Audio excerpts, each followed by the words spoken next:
Ankur Kumar Gupta and Mr. Avinash Kumar Gupta, जोरदार तालियां।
सबसे पहले तो दोस्तों जो यह सम्मान हुआ ना, ये सम्मान मेरे दिल को भी भर दिया और मुझे लगता है कि ये सम्मान देख करके बहुत सारे लोगों का दिल भर गया होगा कि काश ये मेरे साथ हुआ होता।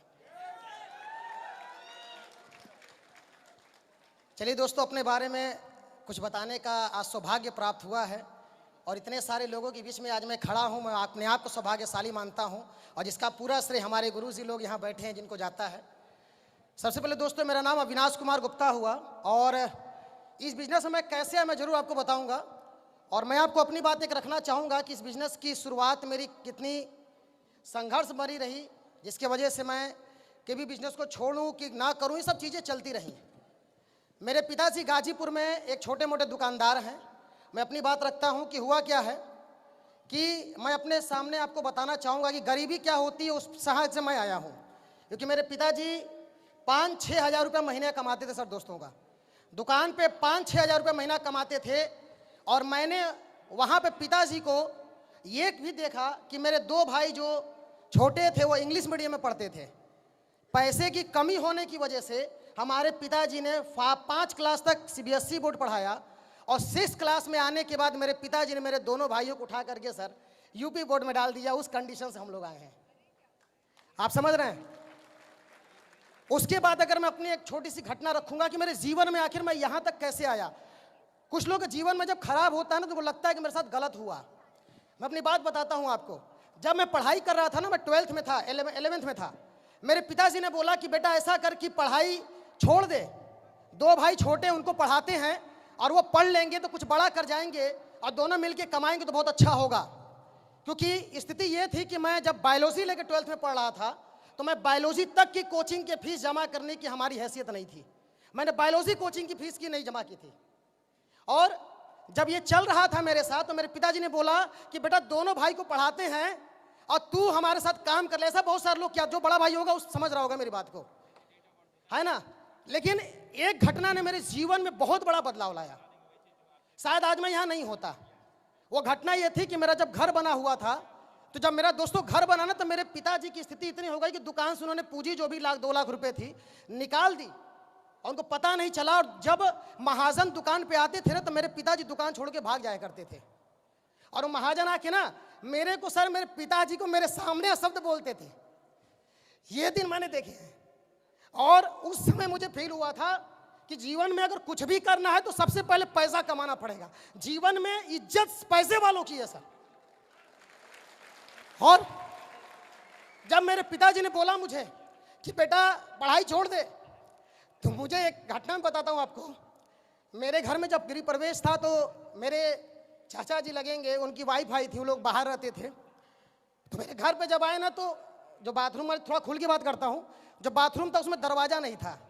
तो मेरे पिताजी ने सबको बहुत ही चाव से बुलाया था कि अपना घर बना है, 2 रूम का बना है ये। आज जब उसमें दरवाजा नहीं था, बोड़ा टांगा था। बोड़ा समझ रहे होंगे आप लोग, नहीं होता तो खराब सिचुएशन में लोग उसको लगा देते हैं कि किसी तरह से आड़ रहे। जब मेरी उसमें चाची जी गई ना, तो आने के बाद उन्होंने बड़ा अजीब बोला मेरे पिताजी के लिए। बोला कि जब भैया व्यवस्था नहीं थी तो क्यों बुलाया आपने, समझिएगा। और मैं वहीं खड़ा था, और मैंने उस दिन मुझे समझ में आ गया, जीवन में किसी के लिए कुछ कर दो, जिस दिन उसका समय बदलेगा और आपका खराब समय आएगा, साला साथ कोई नहीं देता, कोई साथ नहीं देता आपका। बहुत सारे बड़े भाई बैठे होंगे जो अपने भाइयों को चाहते होंगे पढ़ाना, मैं भी चाहता था। लेकिन मुझे जब मेरे पिताजी ने छोड़ने की बात बोली ना, तो मुझे एक बात समझ में आ गई। मेरे पिताजी भी 3 भाई हैं, सबसे बड़े मेरे पिताजी हैं। अगर उनके सगे भाई की वाइफ अगर ये बोल सकती है, तो कल मैं उनको पढ़ाते समय छोटे मोटे दुकानदार और मैं कुछ नहीं कर पाया, मेरे भाई आगे निकल गए, तो साला इज्जत देगा कोई अपने को? देगा कोई अपने को इज्जत? नहीं देगा। मैंने पिताजी को ये नहीं बोला, लेकिन बोला कि मैं पिताजी पढ़ाई करूंगा। 12th में बायोलॉजी मेरा मेन सब्जेक्ट था, मैंने उसकी कोचिंग नहीं की। लड़ झगड़ के मैंने 12th की एग्जाम किया अपना, फर्स्ट डिवीजन किसी तरह से पास हो गया 61% लेकर के यूपी बोर्ड से। उसके बाद जब मैं BHU, मेरे को गौर था कि डॉक्टर बनना है, मैंने बायोलॉजी इसीलिए ली थी। PMT की मैंने तैयारी करने के लिए मेरे पिताजी के पास पैसे नहीं थे सर, और कंडीशन उस समय थी कि मेरा अपेंडिक्स का ऑपरेशन होने वाला था, मेरे को पेट हमेशा दर्द करता था। इस कंडीशन में जब मैं बार बार बोलूं तो ऑपरेशन तक करवाने के पैसे नहीं थे सर। और मैं जब बनारस गया ना सर तैयारी करने, तो मेरे नानी ने मेरे को कुछ पैसा दिया कि जाए फीस जमा कर देना। और मैं आपको बताऊं सर, मैं कुछ दिन रहा, जब दूसरे साल में तैयारी कर रहा था ना, तो मैं जिस रूम में रहता था ना, उस आधे रूम मैंने 1000 रुपया देता, आधे रूम में बालू भरा हुआ था, और उस आधे रूम में सो करके मैंने अपनी तैयारी की है सर। समझ रहे हो आप? उस रूम में मैंने तैयारी की है। और जब मैं खाना बनाता था ना, पंखा चला देता था तो बालू खींचता था सर। और जब लास्ट में तीसरे साल में जब तैयारी कर रहा था, क्योंकि मुझे जुनून था बनना है, डॉक्टर बनना है सर, साइकिल तक खरीदने तक के लिए पैसे मुझे लेने पड़ गए थे उस समय। और जब तीसरी साल मैं तैयारी करने निकला, तो मेरी फीस उस समय कोचिंग की 30,000 जमा करनी थी, मैंने 10,000 दिए थे। मैं आपको अपनी रियल बता रहा हूं, मुझे नवंबर महीने में कोचिंग से भगा दिया गया सर। 10,000 दिया था, फिर पिताजी से क्या मांगू, स्थिति मेरे को खुद पता है सर। 2 भाई को नहीं पढ़ा पाते, क्या देते मुझे? मैं समझ रहा था बात को। मैं नवंबर, मुझे 3 बार 4 बार जब कोचिंग से बेइज्जत करके भगा दिया गया। इसी बनारस में दुर्गा कुंड में मैं जब पढ़ाई कर रहा था, MTCI कोचिंग चलती थी, नॉलेज प्लस चलती थी, और जब मुझे भगा दिया ना, राम मंदिर के सामने जाके मैं बैठता था और सोचता था कि भगवान इतनी खराब स्थिति जो आई है ना, एक अवसर देना, साला जान लगा देंगे। लेकिन मैं रियल बताता हूं कि दुनिया में अपने परिवार के अंदर कभी पैसे की दिक्कत नहीं आती कि साला मेरा लड़का कभी मंदिर के बाहर बैठे। इस कंडीशन से गुजरा हूं सर। फिर किसी तरह से मेरा BHU, मतलब मैं MBBS में नहीं हुआ मेरा सिलेक्शन, मैं BHU आ गया। उसमें मुझे बड़ा खराब लगता था, मेरे साथ भगवान ने बहुत गलत किया। पैसे की दिल्लत मैं शुरू से देख रहा हूँ, पिताजी की बेइज्जती मैंने देखी है, दोनों भाई को CBSE बोर्ड से UP बोर्ड में डालते मैंने देखा है, अपना खुद का मेन कोर्स का कोचिंग मैंने नहीं चाहिए वो मैंने देखा, सब कुछ। ये कहते हैं सर ना कि जो होता है अच्छे के लिए। मैं BHU आया, और मैं आपको बताऊं सर, जब BHU में मैं आया था ना, मेरे पिताजी मेरे को महीने का 4,000 नहीं दे पाते थे, क्योंकि एक टाइम का खाना 35 रुपये का था सर, 2 टाइम 70, एक दिन का 100 रुपये, 3,000 रुपये मुझे देते, कापी किताब 4,000 तो नहीं चलता। मैं आपको बताऊं सर, मैं BHU के अंदर सर सुंदरलाल हॉस्पिटल के अंदर, जहाँ पे मरीज खाते हैं ना 15 रुपये का खाना, साला 3 महीना में वहाँ खाना खाया हूँ उस जगह पे। क्यों? 15 रुपये का खाना और 1 रुपये की प्लेट मिलती थी सर, 16 रुपये में काम चलता था अपना। और मेरे दोस्त पूछते थे कि अविनाश भाई कहाँ खाने जाओ, तो क्या बोलूं कि स्थिति इतनी खराब चल रही है। लेकिन एक मेरे दोस्त ने बोला, तेरी बायोलॉजी बहुत अच्छी यार, पढ़ाया कर तू, तो हो सकता कुछ पैसे कमा ले। मैं उस धन्यवाद देना चाहूंगा अपने दोस्तों का, जिन्होंने मुझे इसके अवगत करा, तेरी बायोलॉजी बहुत अच्छी है। मैंने पढ़ाना शुरू किया, और पहले होम ट्यूशन पढ़ाया, फिर कोचिंग पढ़ाई, फिर PMT वालों में 11-12 फाउंडेशन पढ़ाया, 3.5 साल मैंने कोचिंग पढ़ाई, तब जाके मेरी स्थिति जो है सर सुधरी। उस समय तब मैं अपने लिए भी कुछ कर पाता था, अपने भाइयों को, परिवार में कुछ दे पाता था। उस समय जब मैं पार्ट टाइम में लगभग 30-35 हज़ार कमा ले रहा था, उस समय 2013-14 की बात है। उसी के दौरान जब मैं कोचिंग से पढ़ा के उतर रहा था, तो हमारे ग्रेट गुरु, मैं गुरु जी को नमन करता हूँ, गुरु जी के चरणों में प्रणाम करता हूँ कि दुबे गुरुजी उसी कोचिंग में उस ऑनर को प्लान देने आए थे और उन्होंने मुझे सीढ़ी से उतरते देख लिया और पता चला कि भाई ये तो हमारा क्लासमेट है। और जो मुझे ज्वाइन कराने वाला था वो तो ऑफलाइन भाग गया सर। बहुत सारे लोग का भाग जाता है ना, उसमें परेशान होने का जरूरत नहीं है। उसने दुबे, क्योंकि वो मेरा बड़ा अच्छा मित्र था, दुबे सर उसके अच्छे मित्र थे, तो इसी तरह दुबे सर ने मुझे प्लान के विषय में समझाया, बताया। और मैं आपको बताता हूं, जब प्लान में सुन के आया ना, दुबे सर का बीएचयू के अंदर दहशत था। लोग उनको देख के भाग जाते थे, लोग रास्ता बदल देते थे सर, ये दहशत था दुबे सर का। और जब मैं दुबे सर के रूम से प्लान को समझ करके निकला, उससे मेरा स्टेशन का 350 था, दे करके निकला, तो मेरे को लोगों ने रूम में घेर लिया। ऐसा आपके साथ भी होगा? घेर लिया, बोला कहां से आ रहा है? मेरे बोला उधर समझ के आ रहा हूं कुछ। बोला देना नहीं पैसा, फंसना नहीं है। वो फंसाने वाला काम करते से बहुत सारी चीज चली। मेरे को लगा फंस गया लगता। उसने बोला पैसा तो नहीं दे, बोला नहीं दिया, जबकि दे चुका था मैं। हम भी बोलते हैं ऐसा, क्यों? अपनी बेइज्जती सामने हो रही है। मैंने कहा नहीं दिया 350, बोला मत देना, कुछ नहीं होगा, वो तो खुद नहीं पढ़ेगा, एक दिन देखना बर्बाद हो जाएगा। मैं कहता हूं सर कि वो अगर बर्बाद होने, जो दोस्त मेरे कहा करते अगर ये बर्बादी, तो साला सबको बर्बाद होना चाहिए, सबको बर्बाद होना चाहिए सर, अगर बर्बादी इसको कहते हैं तो। उसके बाद दुबे सर का मैं धन्यवाद, बड़ा इन्होंने मुझे दूसरी बार टच किया, तीसरी बार, लेकिन होता फोन ब्लैकलिस्ट में मैंने डाल दिया था, आप लोग भी डालते होंगे। सर ने बहुत मुझे कोशिश की, पकड़ा, एक दिन समझा डाला। उन्होंने एक ही बात बोली कि तू जिससे सजेशन ले रहा है, ठीक है, वो सोच कि उसकी क्या है, हैसियत है, औकात है। तो जो मुझे सजेशन दे रहा था मेरा दोस्त का जीजा, वो लैब अटेंडेंट था भाई साहब, 20,000 में प्राइवेट नौकरी करता था, उसने मुझे उल्टा समझाया था। तो मुझे एक बात समझ में आ गई, गुरुजी ने मुझे समझाया कि जिस चीज के लिए तू भाग रहा है, ठीक है, करोड़ों कमाने के लिए, तो उनसे पूछ जो करोड़ों कमाते हैं, जिस जगह को जानते हैं लोग। और गलती यही हम करते हैं, कमाना करोड़ों है, 20,000 वाले सजेशन लेते हैं, जो मैं किया था। लेकिन मैं धन्यवाद दूंगा, गुरुजी मेरे पीछे पड़े रहे और ज्वाइन कराया। और ज्वाइन कराने के बाद दोस्त कहते हैं ना कि एक दिन गुरुजी ने हमको प्रोग्राम दिखा दिया और जुनून आ गया, और मैंने गुरुजी को देखते हुए, हम आदित्य सर और दुबे सर ने एक साथ पढ़ाई छोड़ी। बीएचयू यूनिवर्सिटी में हमने ग्रेजुएशन करके, ठीक है, मैंने एमएससी फर्स्ट ईयर में हमने पढ़ाई छोड़ दी सर, इस बिजनेस के लिए, इस बिजनेस के लिए पढ़ाई छोड़ी है सर। एमएससी में जूलॉजी ऑनर्स था मेरा। उसके बाद जब मैं पढ़ाई छोड़ा, कोचिंग पढ़ाता था, उसमें भी दिक्कत है, कोचिंग भी छोड़ा। अच्छा, कोचिंग छोड़ने के बाद सर औकात आ गए जीरो पे। बिजनेस शुरू में नहीं उठता, मुझे पता है। और इस बिजनेस में मैं आपको बताऊंगा सर, मुझे इस बिजनेस में बहुत संघर्ष करना पड़ा। 8 महीने लग गए मुझे सिल्वर बनने में, खाली 8 महीने में 10,000 रुपये कमाया। और दुबे सर को मैं कई बार फोन करके बोला, और रोया भी हूं सर, क्योंकि यही मुझे लाने वाले थे। किसके सामने रोता? रोया, बोला सर गलत डिसीजन ले लिया छोड़ के, कोचिंग ठीक थी, वो इनकम कुछ तो आती थी, आज सर स्थिति बहुत खराब हो गई है। क्योंकि दुनिया का कोई काम करो, घर वाले पैसा का सपोर्ट कर देंगे, 2 दूनी के 4, जैसे सुने वैसे ही तुमको छोड़ देंगे। सबके साथ होता है सर। उन माँ बाप को मैं कहूंगा सर सपोर्ट करो बेटे का, मेरे को नहीं मिला सपोर्ट, लेकिन बहुत कष्ट हुआ, कैसे कैसे कर करके मैंने कंप्लीट किया सर। और बिजनेस के दौरान मैं बोलूं, बहुत समस्याएं सबके साथ होती है, हमारे साथ भी आई। 1.5 साल लग गए मुझे टोपाज बनने में। 1.5 साल में मैं टोपाज बनाऊं सर। 8 महीने में 10,000 रुपये कमाया था, 1.5 साल में टोपाज बना।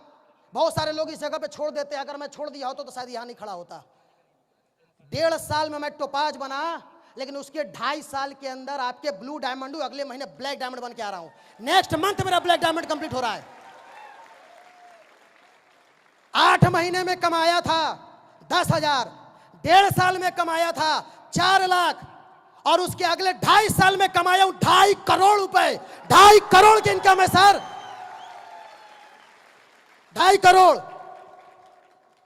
और जो मेरे दोस्त बोला करते थे ना कि कुछ नहीं होता, सर उनको बताना, मेरा पूरे क्लास में 180 का बैच था, कोई 30,000, कोई 35,000, कोई बहुत काबिल रहा 70-80 हजार पे नौकरी कर रहा है सर। उससे ज्यादा तो मेरे BMW का EMI जाता है भाई साहब, जितना वो कमाते हैं। और गुरुजी बोला करते थे कि सर एक दिन गाड़ी आएगी, विदेश घूमेंगे। आपको भी मजाक लगता होगा बहुत सारे लोगों को, क्या बोल रहा है, दुबई, थाईलैंड, मलेशिया, मालदीव, ये क्या BMW जगवार चल रही? तो सब एक ही कहानी बताते, BMW जगवार। सही है, सब वही कहानी बताते हैं। और जो विश्वास किया है उसके पास है भाई साहब 85 लाख रुपए की BMW 5 सीरीज बाहर ब्लैक कलर की खड़ी है। मेरी 85 लाख रुपए की BMW 5 सीरीज आई। मेरी आई आपकी भी आएगी, मेरी आई तो आपकी भी आएगी। घबराना नहीं है। भगवान सर में एक बात समझ में आ गया, अगर भगवान आपके पाप का फल आपको देता होगा तो साला मेहनत का भी देगा। इतना मेहनत करो, इतना मेहनत करो कि ऊपर वाला मजबूर हो जाए देने के लिए। क्योंकि मैंने एक चीज देखी है सर, मैंने श्री कृष्णा देखा, रामायण देखा, बहुत साले वहां पे दानव राक्षस आपने देखे, उनको ताकतवर किसने बनाया? भगवान ने। किस लिए? शिद्दत से पूजा की, जबकि पता था कि ये साला डंडा हमारे में करेगा, फिर भी ताकतवर बनाया। क्यों? शिद्दत थी उस चीज के प्रति। तो मुझे एक बात समझ में आ गई, अगर भगवान गलत लोगों को ताकतवर बना सकता है तो साला हम तो अच्छा काम कर रहे हैं, और एक दिन जरूर उसको मुझ पे दया आएगी और वह मुझे करोड़पति बनाएगा। और आज इस बिजनेस में 2.5 करोड़ रुपए कमाया हूं सर। तो सर मेहनत से नहीं घबराना है। हर इंसान का एक कोटा होता है, कोटा जिस दिन भरेगा, कहते हैं ना पाप का घड़ा भरता है तो हिसाब होता है। तो भाई साहब मेहनत का घड़ा भी भरेंगे हम, संघर्ष का भी घड़ा भरेंगे, और जब हिसाब होगा ना इस तरह पूरी दुनिया देखेगी कि साला किसी ने कुछ किया है। हिसाब होगा। और संघर्ष की बात करूं सर ना, सबके जीवन में है, कोई यहां ऐसे आगे नहीं आया है। हमें लगता है कि सबसे ज्यादा मेरे साथ गलत हो रहा है, तो गलत तेरे साथ ज्यादा हो रहा है तो मिलेगा भी तुझे ही ज्यादा। जिसके साथ गलत ज्यादा मिलेगा उसको ज्यादा, है ना। और उसी बीएचयू में मैं बताया सर जो चीजें रही, इन सब चीजों को झेल करके मुझे एक बात आज समझ में आई थी जब मैं एंट्री कर रहा था, कि भगवान ने जो संरचना रची थी ना सर, कि यार 1 लाख 2 लाख कमाने के लिए तुझे नहीं बनाया है, तुझे महीने का 10 लाख 20 लाख 50 लाख कमाने के लिए बनाया है। इसलिए मुझे बीएचयू भेजा गया, और मेरे साथ इतना गलत हुआ। गलत उस समय लगता था, लेकिन आज लगता है कि जो हुआ सही हुआ। अगर वो नहीं होता, अगर वो नहीं होता तो मैं यहां नहीं होता। और आज कहते सर कि मैं कुछ भी करता अपना जीवन बदलता। आज हमारे टीम में ब्लू डायमंड है भाई साहब, और अभी आज अब 2 डायमंड मेरे टीम में बने हैं जो आपके सामने प्रमोशन लेंगे। मैं करोड़पति बना, फर्क नहीं पड़ता। टीम में करोड़पति है, टीम में डायमंड है, इससे फर्क पड़ा। और आज बहुत सारे लोग का जब जीवन बदला, लोग जब इज्जत देते हैं सर ना तो दिल गदगद हो जाता है। जीवन में इससे बेहतर काम मैंने आज तक किसी का नहीं देखा, इससे बेहतर काम जीवन में कोई नहीं देखा सर, जहां तो दिल से इज्जत करते हैं, दिल से। और मैं अपने सभी साथियों का धन्यवाद देना चाहूंगा जिन्होंने मेरा साथ दिया, चाहे वो संजय कुशवाहा हो, चाहे वो अंकुर कुमार गुप्ता, ये 2 लोगों ने मेरा बहुत साथ दिया सर। बहुत बहुत धन्यवाद आपका। और मैं इस बिजनेस में अगर खड़ा हूं तो मेरे अपलाइन मित्र आदित्य सिंह सर, जो कि मेरे पढ़ाई करते समय गाजीपुर में जा करके सर इन्होंने समय दिया, मुझे स्टेबल किया। मैं अपने आदित्य दुबे सर का तो मैं, मेरे आइडियल हैं, मेरे भगवान है दुबे सर। क्योंकि अगर वो ना होते और वो पीछे नहीं पड़े होते और वो ना मुझे सपोर्ट किए होते तो मैं यहाँ नहीं खड़ा होता। और गुरुजी लोग का सपोर्ट रहा तो यहाँ भी खड़ा, एक दिन बनाम रेस्टे भी बनूंगा सर। सबसे ज्यादा एक और मेरे जीवन महत्वपूर्ण रखे मिस्टर शिव कुमार गुरुजी। गुरुजी को मैं नमन करता हूँ, गुरुजी का आशीर्वाद बना रहे। क्योंकि मेरे पिताजी भी बड़ा निगेटिव हुए थे जिस दिन मैं छोड़ दिया था बीएचयू। मेरे पिताजी बोले, मेरे पिताजी को जब समझा, बोला को यही करना था तो दुकान कर, ये क्या कर रहा है फिर। गुरुजी जा जाके मेरे मम्मी पापा का फॉलोअप करते थे सर। हम दूसरे का फॉलोअप नहीं कराएं गुरुजी लोगों से, अपने माता पिता का फॉलोअप करवाते, कि बाकी का तो हम खुद कर लेते थे।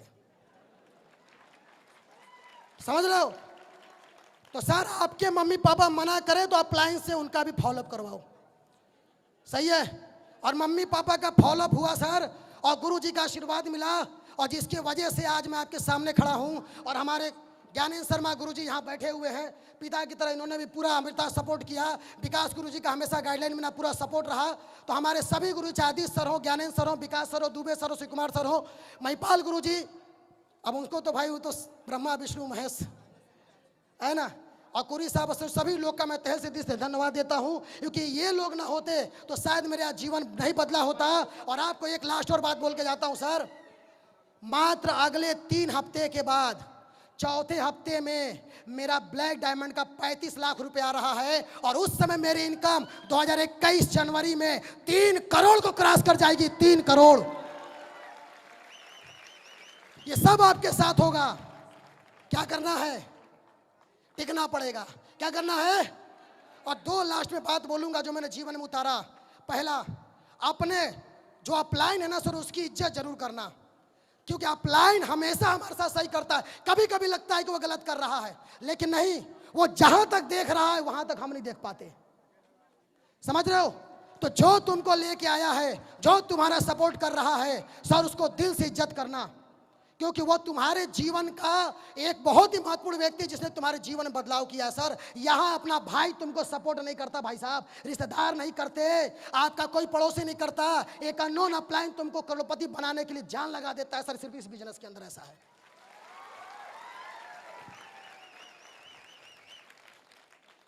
और दूसरी बात, मैं एक बात बोलूंगा कि जब हम यहाँ खड़े हैं तो मैं अपने टीम का पूरा सपोर्ट करने को तैयार हूं, और मैं सभी लीडरों से यही कहूंगा, जो आपके साथ आता है सर, उसका पूरा सपोर्ट करो। बंदा पैसा नहीं, अपना बोलते सर कैरियर आपके हाथ में देता है, किसी के कैरियर के साथ खिलवाड़ नहीं होना चाहिए। और मैंने खुद कसम खाई है सर, अपने टीम के अंदर एक भी बंदे को फेल नहीं होने दूंगा। साला वो भाग जाए अलग बात है, मैं उसको नहीं छोड़ूंगा। सफल करके मानेंगे, सफल करके मानेंगे सर, वो भाग जाए हम नहीं छोड़ेंगे। और आज मैं उसी मकसद के लिए काम कर रहा हूं, और मैं सभी गुरुजी लोगों का फिर से धन्यवाद देता हूं, आप सभी का धन्यवाद देता हूं। और फिर आप लोगों का इसी तरह साथ बना रहे, इस बिजनेस में डायमंड भी बनाएंगे और ब्रांड एम्बेसडर भी बनाएंगे और खुद बन के भी दिखाएंगे। Wish you all the best. Thank you दोस्तों, थैंक यू।